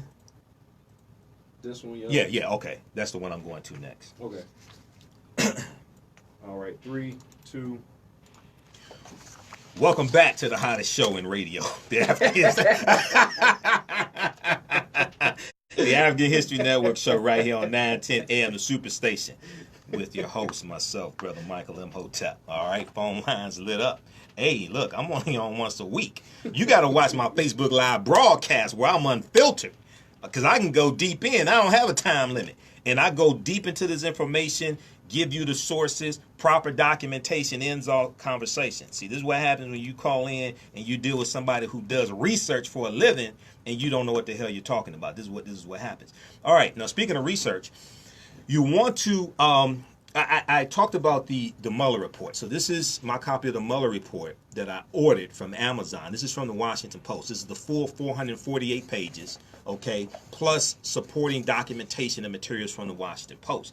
The Mueller report is also available for free. Now, one of the really good sources, because I've been talking about the source from NBCnews.com, that's in a PDF form. But the New York Times has the full Mueller report, 448 pages. It's in a searchable document, so you can search by keywords. They have a table of contents, things like this, right? So you can go to NewYorkTimes.com, nytimes.com, NewYorkTimes.com, and just search for Read the Mueller Report. Read the Mueller Report, searchable document and indexed. Read the Mueller report, searchable document and index. They break this down. They have key takeaways, list of Russian contacts, who has been charged, all this supporting information to make this easy for you because it can be confusing, okay? I'm not confused, but it can be confusing. We're going to post this link here on the thread of the broadcast. Yes, it's redacted, Eric. The unredacted Mueller report has not been released, but only about 8% or so of it has actually been redacted, okay? So we posted here on the thread of the broadcast. We'll post this on our Facebook fan page, The African History Network, The African History Network as well. You want to go read this because, see, when you go through and read this stuff, right, then when you hear people call into these radio shows, you can tell they don't know what the hell they're talking about. See, the other thing is you've got thinkprogress.org listed it, but Robert Mueller laid out 10 possible cases of obstruction of justice that Trump committed as well. And see what Trump is doing, he is blank. See, this is why Democrats have to just go ahead and impeach this fool. They need to continue to have hearings. They need to have witnesses testify, have the witnesses who were interviewed in the Mueller report testify. But they need to go ahead and impeach this fool like tomorrow. They have to go ahead because Trump is trying to get he's bluffing them. Trump is trying to push them to impeach him. And they need to go ahead and call his bluff. They need to go ahead and call his bluff, because if you just saw what Rudy Giuliani tried to do, Rudy Giuliani said he was going to go to the Ukraine and work with the incoming Ukraine government to try to find dirt on Joe Biden's son. This is what he was doing. And Trump didn't tell him don't do it. Trump didn't denounce and say this is not wrong, this is wrong, things like this. Also, what the Trump administration was just doing just this past week is revoking the press passes from certain members of the media because of their coverage of the Trump administration. They're asking, the questions they're asking are too hard. The White House press secretary, Sarah Huckabee Sanders, has not held a press conference in the White House, has not held a press conference in 60 days. Okay? I'm not talking about waiting on Trump to get on the plane. I'm talking about a White House press briefing. A White House press briefing. She has not held one in 60 days. See, this is things that dictatorships do when they're trying to cover up what happens. They try to silence the media. This is what takes place. Okay? So we have to watch what's going on, because democracy dies in the dark, but this one is dying out in the open. They are openly doing this. Excuse me. They are doing this out in the open because since he was not impeached, has not been impeached already, since he was not indicted by Mueller, and Mueller was following the Office of Legal Counsel memorandum stating that a sitting president cannot be indicted. But Mueller, when you read the Mueller report, he was leaving it up to Congress based upon the Article 2 powers of Congress, Article 2, Section 4, to impeach a president. This is one of the reasons why the Democrats want him to come testify in front of the House Judiciary Committee. So the American people can actually hear from Mueller what's going on. And this is why Trump is so afraid of Mueller testifying. Because Trump knows what happened. He knows what he did. So you got to pay attention to this information. Read the Washington Post. Read the New York Times. Okay? News.yahoo.com. NBCnews.com. I monitor about 35 different news sources on a daily basis. I've been doing radio 9 years. 3 years on this network right here in this time slot. So I'm not new to this. And all these things I was warning people about during in 2015 and 2016. I was warning people about Trump. I was talking about his connections to Russia. I was talking about, wait a second, where is his money coming from? This is why he did not want people to see his tax returns. This is one of the things. Okay.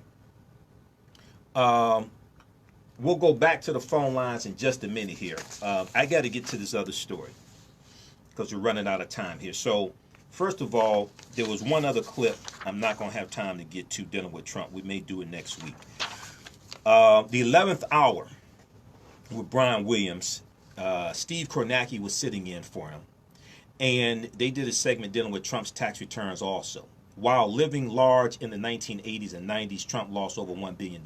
Let me ask you a question. These white people that call in talking about what does this have to do, what does Trump's tax returns have to do with anything, you think they would have let President Obama run and not release his tax returns? I'll wait. These same white people that call in, you think they would have let, you think they would have just been silent if President Obama ran and did not release his tax returns? This man had to produce his long-form birth certificate. Now, here's the question you should ask yourself. Let me show you how much of a fraud Donald Trump is, okay? Donald Trump in 2011, he recorded a video himself. He can't say the media did it. He recorded a video himself. He said he would pay $5 million to anybody who could provide evidence that President Obama was born in this country. President Obama produced his long-form birth certificate. Where's President Obama's $5 million, Donald Trump? Trump ain't said nothing about it. This is something Trump said himself. He recorded a video himself. He can't say it's fake news. He can't say it's the failing New York Times. This fool did it himself. Where's the $5 million? See, this is how you know you're dealing with a con man. Once again, I told you the only people who think Trump is a good businessman are poor people, people who don't understand business, and people who believe wrestling is real. These are the only people who believe that. Other billionaires don't think that. They knew he was a fraud. Mueller detailed 10 times Trump acted to derail the Russia investigation and protect himself. Mueller detailed 10 times Trump acted to derail the Russia investigation and protect himself. April 19, 2019, thinkprogress.org. Read this article. Now, these same people trying to give cover for Trump and give Trump a pass. You think they would have given President Obama a pass for this? President Obama almost got impeached for wearing a tan suit during Easter. You remember that? Republicans lost their mind when he wore a tan suit. You think? I mean, they had 33 hearings on Benghazi and found nothing. You've had 34 people charged. You've had 7 people who were either found guilty or pleaded guilty from this. Donald Trump's former campaign manager is sitting in prison right now. So if you got all this deceit, all this lying, and then you got this guy who doesn't want to release his tax returns, a person who has common sense, a person who can think rationally, has common sense, will say, well, maybe this person is trying to hide something. I wonder what it could be. That's a rationally thinking person. Now, if you think wrestling is real, okay, then you, and if you get most of your news from Fox News, that echo chamber, from Sean Hannity, those idiots over there at Fox News, State TV, then you don't go check your sources. So the question I would ask you is, how do you go verify the information that you see on Fox News? Where do you go verify that? Where do you fact check it? So this past week, we got an update on the Sandra Bland story. All right.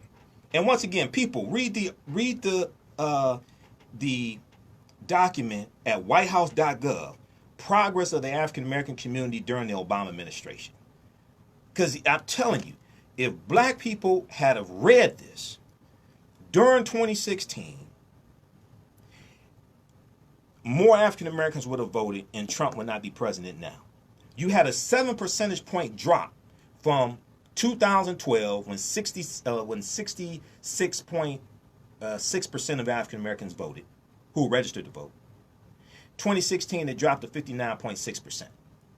Why did it drop? Rampant voter suppression by design from Republicans, Russian intervention, etc. Okay? Trump won Michigan, Wisconsin, and Pennsylvania by 78,000 votes. Do you realize that if African Americans in Michigan, Wisconsin, and Pennsylvania voted in the same numbers in 2016 as they did in 2012, Trump would not be president right now? Read this. Because the Affordable Health Care Act gave health care to 3 million non-elderly black people who did not already have health insurance. Do you realize that the number one reason why people file for bankruptcy is health care? Do you realize that when you get affordable health care, this extends you can do preventive maintenance. This extends your life expectancy. So the life expectancy for African Americans reached its highest point under the Obama administration. Let's see, 2014, life expectancy at birth was 72.5 years for African American males and 78.4 for African American females, the highest point in the historical series for both genders. This is directly tied to more African Americans having health care than any other time in the history of this country. And health care is under attack. So when you got Republicans who keep trying to repeal the Affordable Health Care Act, and they don't have anything viable that they can agree on to replace it with, and they've been lying to dumbass people all these years, for basically 9 years, raising tens of millions of dollars on repealing and replacing the Affordable Health Care Act, and you got a lot of poor white people who have the Affordable Health Care Act, and not only that, about 30% of Americans did not know the Affordable Health Care Act and Obamacare were the same thing. How dumb can you be? A lot of these were poor people, poor white people who voted for Republicans, and they found out that the Affordable Health Care Act and Obamacare were the same thing, and there was an uprising across this country to save the Affordable Health Care Act because they realized it impacted them. New York Times, I think it was New York Times, had a study that dealt with how, here it is right here, because I have thousands of articles bookmarked. So when trolls, see, I have trolls in different area codes, okay? People that listen to my show for years know this. So when these little trolls call in here with right-wing talking points, I got something for their asses. Read this article here from New York Times, February 7, 2017. 1/3 don't know Obamacare and Affordable Care Act are the same. This is not satire. This is the sad truth. A sizable minority of Americans don't understand that Obamacare is just another name for the Affordable Care Act. These are some of the same people think wrestling is real. The finding from a poll by Morning Consult illustrates the extent of public confusion over a health law that Donald Trump and Republicans in Congress hope to repeal.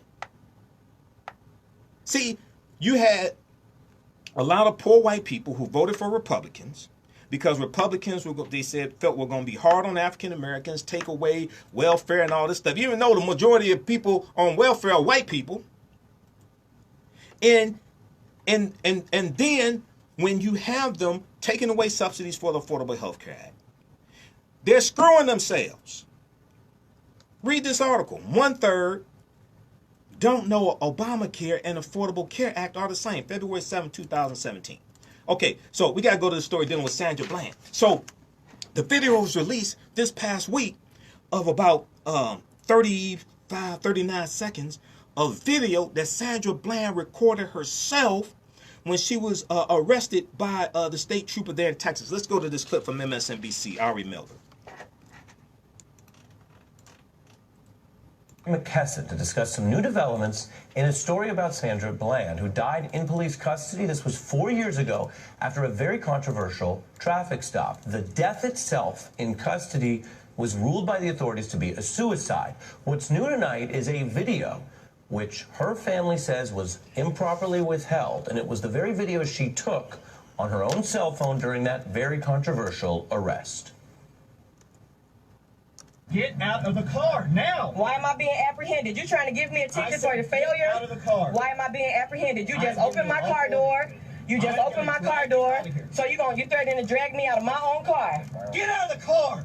And then you gonna stop me? You up. Get out. Wow. Now. Wow. Get out of the car. For a failure to signal. You doing all of this for a failure to signal. Get over there. Right, yeah. Yeah, let's take this to court. Let's do Go it. ahead. For a failure to signal. Yep, for a failure to signal. Get off the phone. On my school. Get off the phone. I'm not on the phone. I have a right to record. This is my property. This is my property. Down. Sir? Put your phone down. Right now. That's the new video. Walk us through, especially for folks who haven't followed this story, but part of the reason why videos get buried is so they won't make the news later. We want to cover this. Walk us through, from your view, what matters here. It is wild to hear that officer say, "I will light you up." And remember that during the case, during the perjury charges, what the officer says is that he was afraid. He was the one who feared for his life. That is why he was so aggressive when he walked up to the car. And what we see in this video is that if anybody had the right to be afraid, it was Sandra. He ripped the door open. He said he was going to light her up. You have to remember, too, that she was detained in the Waller County Jail. The Waller County Jail actually doubles as a sheriff's department. I was out there. It's a very small place. And they said that she committed suicide. And again, having been out there at the jail, it's a pretty small building for something like that to happen where nobody hears anything. The perjury charges were later dropped against the officer because they said that they didn't have enough evidence to convict him. And what you see today is it seems like there's a lot of evidence that he lied, that he actually wasn't fearful at all. So this calls into question how many people knew this video existed, how many people participated in what seems to be a cover-up, and how widespread is this across the country? Well, and you just raised something that's so important that we've talked about before, which is, what does the system, the prosecutorial system, think about how jurors will react? And the system says, well, it is very difficult to get a full random jury to turn against an officer's testimony. And that may be true, but as you just put it, what if that officer is on tape, acting and speaking in a manner that does not, light you to up. the reasonable observer, evince fear. Yeah, he said, I will light you up. And you know, when we zoom out, we think about police violence that results in death is normally what we talk about, right? So a third of all the people killed by a stranger in this country is actually killed by a police officer. So these incidents are not as random as people would like to believe. Say that again. So a third of all the people killed by a stranger in this country is actually killed by a police officer. H.R. Dagg did this incredible study that helped us understand and quantify those numbers for the first time.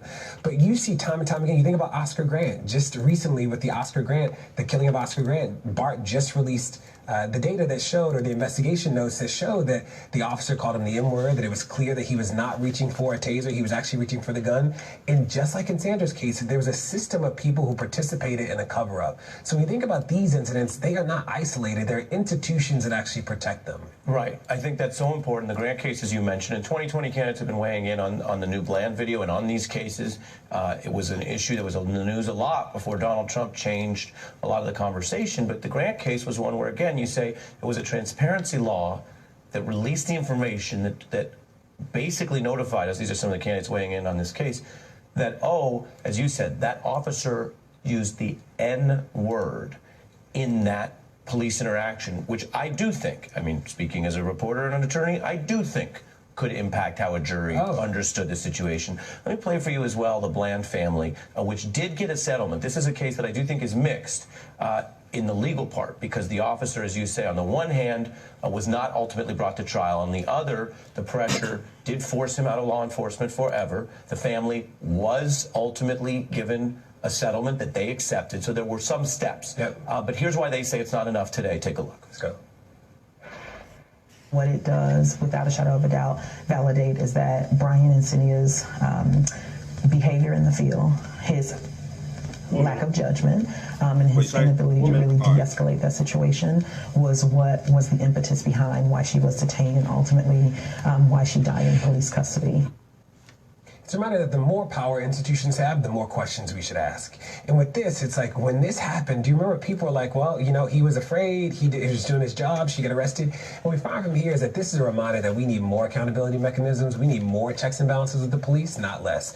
And it is not really any accountability that the worst thing, the only consequence he got was that he can never be in law enforcement again. And they can't enforce that across the country. He just can't be in law enforcement in that state. You know, he can very well go somewhere else and be a police officer. And that's just not real accountability. If any other institution had people that did that, we would call for more. If teachers were engaging in misconduct like this, we would be livid. But when police do it, we're just like, you know, this is okay. DeRay McKesson, with a lot of important details, we'll stay on these stories and be coming back to you on. I appreciate you being on the beat tonight. Okay, so check that out, msnbc.com. That was Ari Melber covering this story. That clip is entitled DeRay McKesson, Newly Unearthed Arrest Video Points to Cover-Up, May 8th, 2019. Now, News1.com had an article from May 9th, 2019. Also, this is a follow-up to that new to the new evidence that came out. Special prosecutor will ignore Sandra Bland footage that has been concealed for 4 years. So, in this article, they cited the Chronicle, the Chronicle, which is, I guess, the Houston Chronicle. Quote, Special Prosecutor Phoebe Smith, who had access to the video when State Trooper Brian Encina was indicted on a perjury charge, said she did not plan to reopen the criminal case. It was dismissed in 2017, end quote.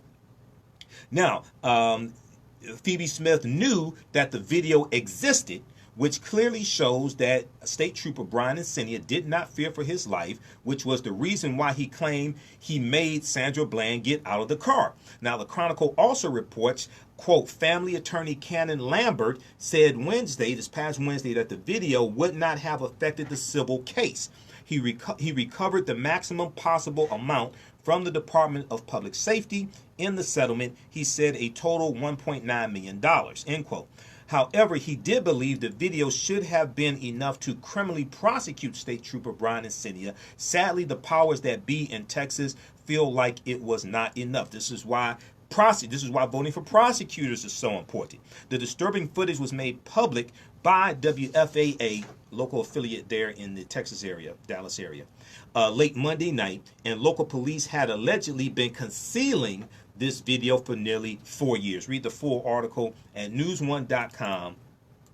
Special prosecutor will ignore Sandra Bland footage that has been concealed for 4 years. Okay. Now, also this past week, the State of Black America Report 2019 came out from the National Urban League. Okay. I've been going through looking at the executive summary. I think it's about 16 pages. All right.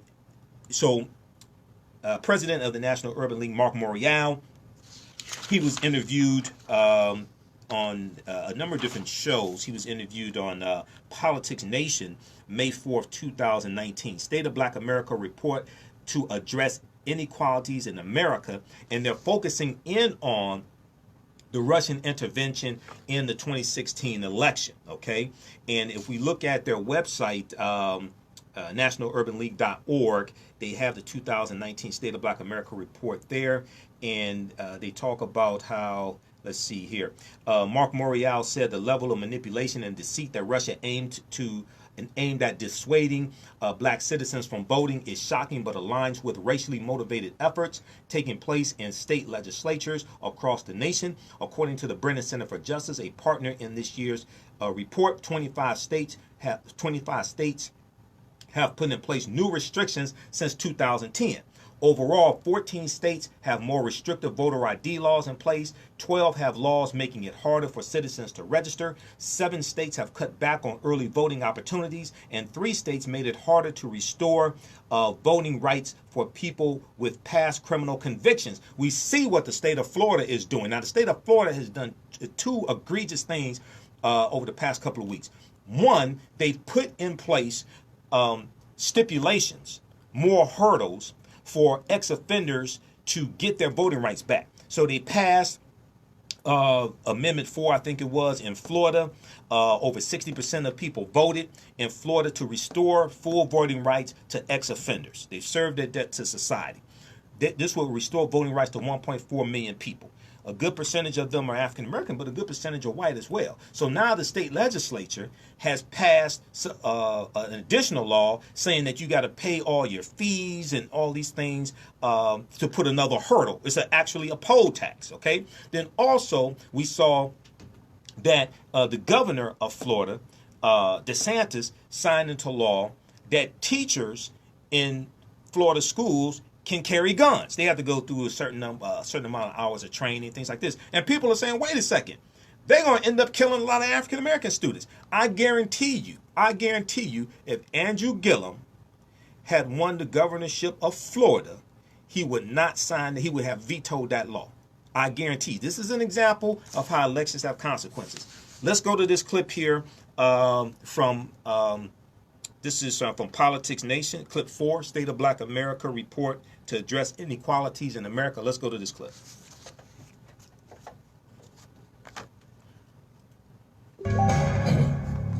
Monday, the National Urban League will release its annual State of Black America Report, one of the most highly anticipated benchmarks for racial equality in America. This year's report focuses on recent efforts to suppress the black vote and how to combat it. Joining me now is President and CEO of the National Urban League, Mark Morial.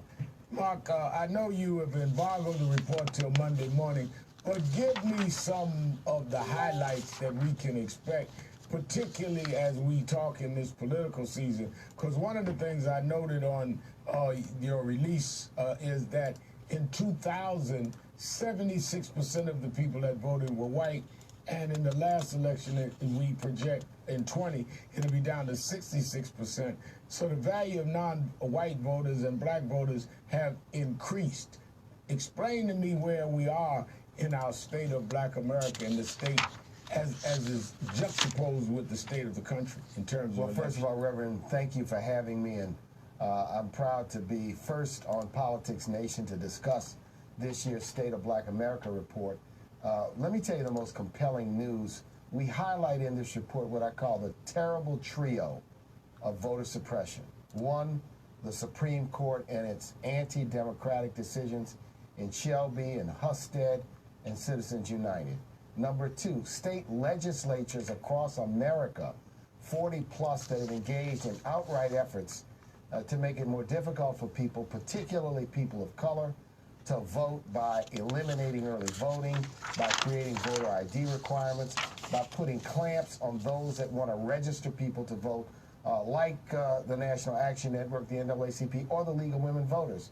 And then number 3, and this is most compelling, it's the Russian Federation and its Internet Research Agency. The foreign interference was designed. Mueller has not explicitly talked about this. The Senate Intelligence Committee has only mentioned it, to inject racial division in the United States of America. We will show on Monday some of the posts and some of the diabolical means used by the Russians to suppress the African American vote. They created fake personalities wearing, if you will, a Black Lives Matter mask, who were all over the internet encouraging people not to vote. They ran an advertising campaign directed at African Americans, indicating to them that African Americans could vote from home by texting a particular number. The role of Russia in suppressing the African American vote was significant, it was far-ranging, and our report and our research partner, the German Marshall Fund, and the Brennan Center, we're going to expose it all at the National Press Club on Monday morning. Okay. So pause it right there. Many of the pause it right. Put me back. Okay. All right. We got to pause it there. We're running out of time. Look, we got to talk about this some more next week. I got a ton of stuff for you all. Go to msnbc.com. Watch the clip, the full clip from Politics Nation. State of Black America report to address inequalities in America. I'll be right back. Okay. And then also on YouTube, Mark Morial, who you just heard there, president of the National Urban League, he was interviewed by Andrea Mitchell on her show on MSNBC. That's on MSNBC's YouTube channel, or National Urban League's YouTube channel. Mark H. Morial on MSNBC's Andrea Mitchell reports. Mark Morial discusses the 2019 State of Black America report on voting rights with Andrea Mitchell. Okay, check that out. Go to stateofblackamerica.org. Stateofblackamerica.org. You can download the executive summary for free. Check that out because they go deep into this information. And then also, I got to do a separate broadcast. We may do that tonight at midnight or something like that. I have to do a separate broadcast dealing with the history of Mother's Day. But Mother's Day is a holiday honoring motherhood that is observed in different forms throughout the world. The American incarnation of Mother's Day was created by Anna Jarvis in 1908, who was the daughter of Anna Reeves Jarvis. Now, Anna Reeves Jarvis is involved in the origins of Mother's Day. And Anna Reeves Jarvis was from West Virginia. And what she did was she helped start Mother's Day work clubs to teach local women how to properly care for their children. And this was in the years before the Civil War. Civil War starts 1861, okay? Now, after Anna Reeves Jarvis dies, her daughter Anna Jarvis takes up this fight. Anna Jarvis in 1908 fought to have Mother's Day become an official U.S. holiday, and became a U.S. official holiday in 1914. It was signed into law by President Woodrow Wilson. However, following the success of her first Mother's Day, Anna Jarvis, who remained unmarried and childless her whole life, resolved to see her holiday added to the national calendar, arguing that American holidays were biased toward male achievements. She started a massive letter writing campaign to newspapers and prominent politicians urging the adoption of a special day honoring motherhood. By 1912, many states, towns, and churches had adopted Mother's Day. It was signed into law by President Woodrow Wilson, okay? But Anna Jarvis had originally conceived of Mother's Day as a day of personal celebration between mothers and families. It's for your mother, not all mothers. It's MOTHER''S. Let me know how much time we have. Okay. Got 9 seconds. Oh, okay. How many? Well, 10 seconds. Okay. All right. So read the full article, history.com on Mother's Day. They have the history there. I'll do a separate broadcast dealing with this because I have a lot of notes on this as well. Okay. 9:10 a.m. the Superstation. Thanks for tuning in. Listen to the African History Network show. Donate paypal.me/the AHN show. Visit our website, AfricanHistoryNetwork.com. I'm Michael Imhotep. Right now, it's correct wrong behavior. It's not over till we win. Wakanda forever. Stay tuned for Pastor Mo. We'll talk to you next week. Peace. All right, guys, we got to get out of here. All right, I have to do a separate broadcast dealing with the history of Mother's Day. I'll also do a separate broadcast dealing with the State of Black America report and how Russians targeted African Americans as well. Okay, in the 2016 election. All right, talk to y'all later. Peace.